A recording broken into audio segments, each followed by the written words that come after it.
Just look at all the drivers getting in trouble because of this huge heavy rainfall. They are sweeping the rain, the water flood is sweeping away the debris and rocks, and it might damage the chambers of the vehicle.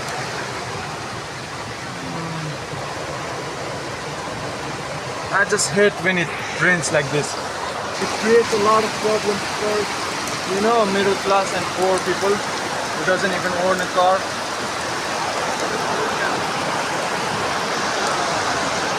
Crazy rainfall. So this is what it's like to be in Sikkim. Damn, it's so dense water. The infrastructure and the vehicles of people.